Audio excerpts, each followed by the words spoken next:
Hi guys, welcome back to my channel. It's Meiji. Make sure you guys subscribe. And today I'm going to tell you why you ignore red flags. The truth is, most people don't ignore red flags because they're blind. They mostly ignore red flags because they're emotionally invested. So when you're emotionally invested, you're kind of like putting all your eggs in one basket and hoping for the best without realizing or observing how the other person is treating you or without fully understanding how the other person feels about you. If you've ever stayed in situations where the signs were obvious, this is why. When you have so much hope for someone, it overrides reality because you are hopeful instead of actually seeing what is true. So I feel like when you hope so much and you start believing the potential instead of the behavior, that's when you start to ignore red flags. Like, I feel like you need to start really seeing the person for who they are, not what they say they are.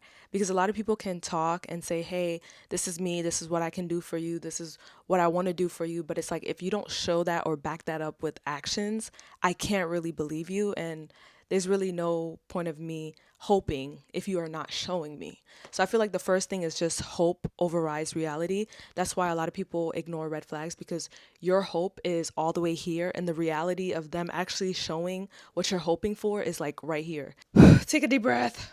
People leave because leaving means being alone. So basically, if you have a fear of starting over, like restarting the dating scene, restarting talking scene, all that stuff, I feel like I wouldn't wish anyone starting all over in a relationship, because I know what it's like to start from the ground up and like really learn different things and grow in a different way. So that's an understandable fear. But if you don't love yourself first and you love your partner more than you love yourself, to the point where if your partner does anything bad to you, you're willing to stay in that relationship, I don't think that's a healthy way of going into a relationship. So I feel like that's why a lot of people ignore red flags, because they know for sure if they don't ignore these red flags, they're going to have to start all over. It's easier said than done, but like, I would advise you to catch the red flags in the beginning of the relationship rather than later in the relationship, because if you don't catch on earlier, then you start to kind of like waste your time, and also you start to get emotionally invested too deep to the point where when it's really time for you to leave, you're not going to leave because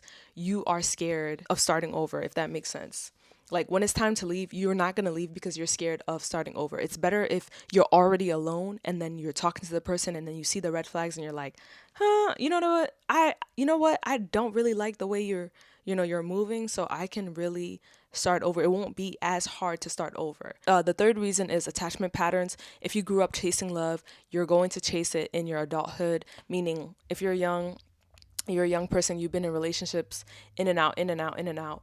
As you get older, you're just going to keep trying to find yourself in others, which is not really healthy. And then the last thing is emotional investment. Once you spend time, energy, and feelings, your brain tries to just justify it as, let me just stay. There's no need for me to actually leave because I emotionally invested so much in this relationship, so why leave now? Personally, you always have to remember that sometimes people aren't confused about the red flags.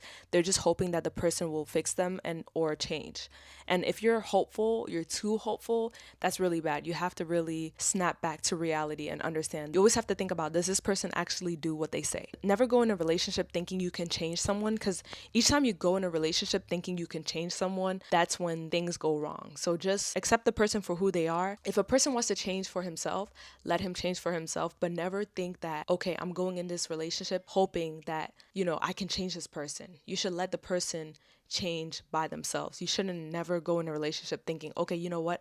I see this person, he has potential and I can change him. If you go in a relationship thinking that way, that's when everything goes sideways. I'm going to give you two examples. The first example is he disappears for days, but then comes back with excuses. So let's say he said he's going to call you the next day. He don't call you the next day he don't call you, the second day he don't call you, the third day he don't call you, and then you are like, what's going on? You're blowing him up, or you don't even blow him up, you just ignore him. He comes back and he's like, oh, you know what, I'm so sorry, I was busy, I was doing X, Y, and Z. And then you're just like, oh, okay, like you just fall for the excuse. I get it if it's like one time, two times. When it constantly becomes a repetitive pattern and it's like you keep doing that, you keep coming up with an excuse, then that's when you start to like realize, okay, you know what, I can't keep falling for these red flags. Like, this is not going to work for me. That's the first example. The second example is someone constantly disrespects your boundaries but says you're overreacting. So you literally set boundaries and you say, you know what, I don't like when you do X, Y, and Z. And then let's say they don't take you serious, or they're like, okay, they cross your boundaries, right? They overstep your boundary, and then you're like, why are you doing this? I literally told you I don't like when you do X, Y, and Z. And they're like, oh, well, you're overreacting. Like, you can ask anyone, you're doing too much. And then you're over here thinking like, oh, maybe I am doing too much. Maybe this is too much. Like, I feel like if this is your standard, no matter how the person views it, even if it's like, oh, that's not a huge boundary, or this is a small boundary, or like this is not even something you should be mad about, or it tells you or questions, your boundary. I feel like that's when you have to like put your foot down and be like, you know what, I understand maybe you don't take it as serious, but I take it seriously. So you may have to like get out of my life because I can't, you know what I'm saying? I can't keep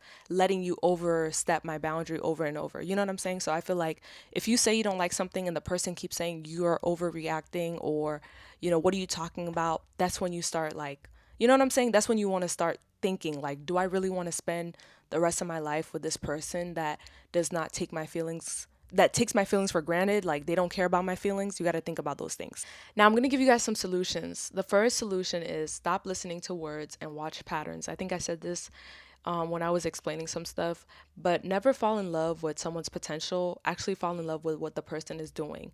Like, don't sit here and be like, don't sit there and be a fool and let someone tell you, oh, I'm gonna do X, Y, and Z. I'm gonna love you like this. Oh, I can't wait to do X, Y, and Z. Like, show me that you actually love me. Show me that you are going to do the things that you say you're going to do. Don't let the words get into your head. Like, actually let your vision see it first before you know what I'm saying? You let the words get into your head. The second thing is ask yourself, would I advise my friends to stay in this situation? If you're in an unhealthy relationship, ask yourself, would I let my sister be in the same situation that I'm in? Would I let my friends be in the same situation that I'm in? Those are the questions you want to ask yourself to kind of like reflect upon your relationship, reflect upon who you are as a person.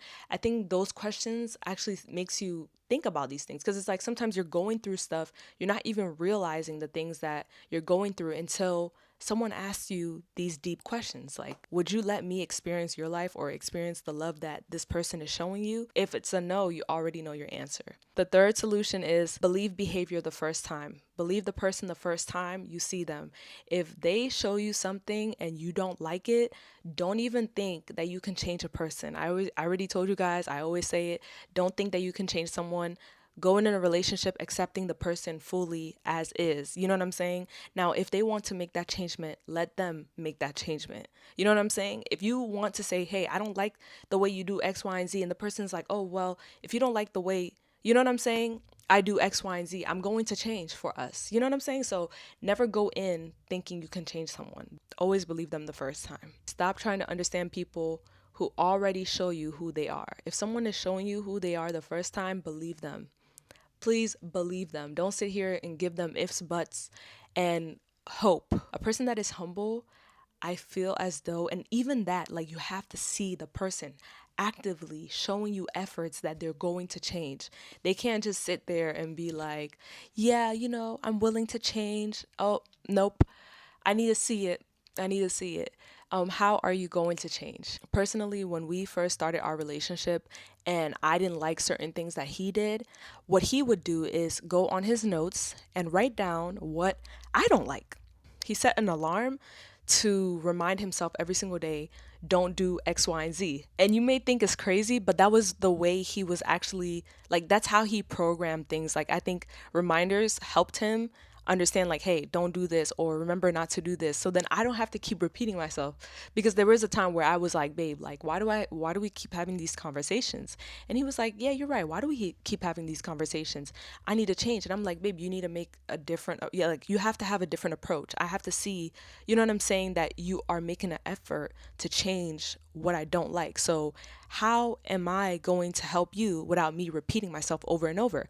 And he was like, okay, you know what? Maybe I need to write it down. I was like, yeah, maybe you need to write it down. That's a good idea. So that's what he started doing. And after that, like, I really saw a huge change. Like, he just started changing. Like, I don't know how to explain it, but maybe that helped. So I don't know who this can help, or who's watching this that can maybe inform their man or their spouse about this, I think that's a good advice. Maybe, I don't know, hopefully that helps somebody. But that's how we were able to get through our problems. He wrote it down. Me personally, if my man tells me he don't like something, I automatically try not to repeat it, because personally, when a man doesn't like something, men are easy to please, but then at the same time, if they say they don't like something, you want to remember it, because there's not a lot of things men say they don't like. I don't know if that makes sense. It's not like a one day thing. You don't just change in one day. You don't change overnight. You don't change in 24 hours. It's something that you have to like grow. You have to grow with a person and understand the person in the best way. You can't be in a peaceful relationship when you're constantly explaining why something is disrespectful if you already explained it the first, second, or third time. So always remember that peace starts when you stop explaining or over explaining the disrespect. The last thing I'm going to leave you guys with is red flags don't mean the person is a bad person. It just means that you're with the wrong person. You just have to understand that your time will come. You'll find the right person for you. You shouldn't stick in a relationship or stay in a relationship where you're unhappy, and you have to keep explaining disrespect, like, you know what I'm saying? If the person is not actively showing you that they want to change or showing you efforts that they're willing to change. So that's what I'm going to leave you guys with. I hope you guys enjoyed. And if you guys like the way I explain this video, comment down below, because the way I'm doing it is super duper hard. Like, I'm trying to give you guys eye contact. I'm trying to give you guys my attention without like just reading my notes and then telling you guys what I think. You know what I'm saying? I'm really trying to make it very, very natural. But sometimes I make so much mistakes, and then my retainers give me like the ick because they keep making me mess up words. And I'm like, why am I repeating words like this? I need to learn how to speak with the retainers in my mouth.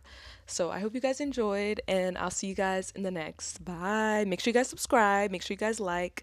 And yeah, don't ignore red flags. If you guys see the red flags the first time, get out before you get emotionally invested.